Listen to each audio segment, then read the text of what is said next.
Hi there, Chris here. So I wanted to show some more about these Carbine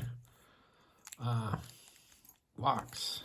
They're Australian made, and this one is very interesting. It is called a dual entry lock, not dual custody. I got that wrong in the last video. And one of the interesting things is that they open. This particular one opens counterclockwise. It won't open clockwise. Has two different keys, two different biddings. They come with standard drivers in them. And I've put some spools in here, some Lockwood spools, to make it more fun to pick. But they're tricky to pick. The springs are not real strong. These are copper. Those are steel. Slinky. Wait. This is probably not a good time. Oh boy. Okay. You're good. Copper steel. So I thought I'd pick this one, but I really want to gut that one. Show you that because it's very interesting how the locks are set up. These are completely independent, so they just pull out. But these are in a carriage and they're kind of interesting. So we'll see if we can pick this guy. This is just regular clockwise tensioning. And all those are, there's a lot in the way here because it's kind of a big lock. They're not real heavy. This is some sort of a cool alloy. I'm going to use the Butcher's Block, one of my custom picks from Butcher's Block that is just awesome. And like I say, I did put some spools in.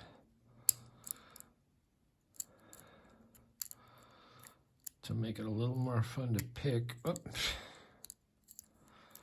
I think we're in. Well, that has to be a fluke, but we're going to let that stay. We'll let that go. Although the bidding on this one is not too tough. I haven't messed with that one yet, the other side. So this, the way this all works for gutting, keep my keys straight. Oh. So you got to open one of these. And you got to remember it's counter. And somebody's on my screwdriver. I can use this one, I think.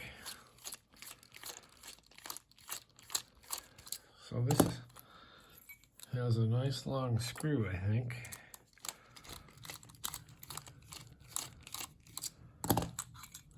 He said. There we go. And then you can take this whole thing out, and everybody comes out, well, almost everybody, and you can see how they're nestled in there. Now you have these little actuators that hook up with those. I'm going to set this down a minute. Get my little key out.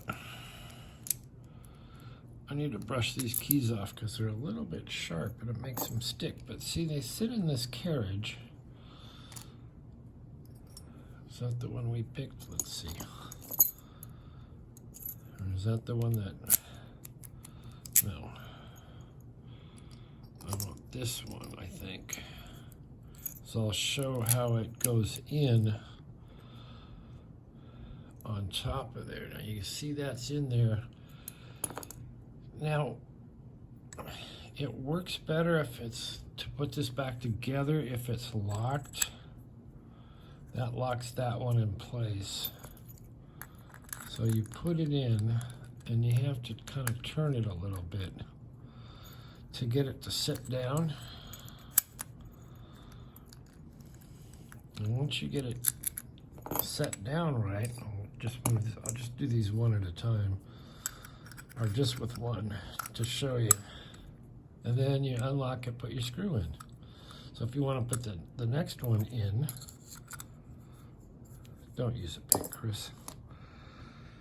Picks are for picking, not for prying or poking, or, well, they're for poking, but. So what you need to do is get this in oriented correctly and flat. And we need tweezers. Here we go. Sorry, Slink.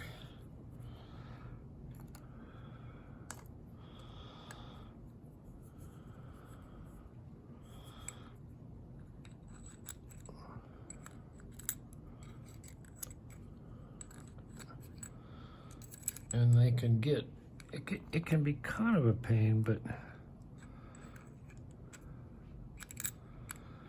once you get it sitting flat in there, this thing is kind of rounded, but this is cut out for that. So then you can put your cylinder in. Then you can take your key. I think this is the key.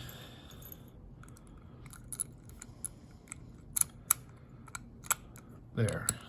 And you get it set so that they're both flat and cleared. Put this guy on here.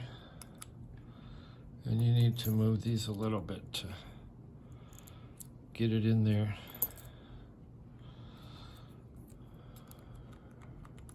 There we go. Then you unlock it.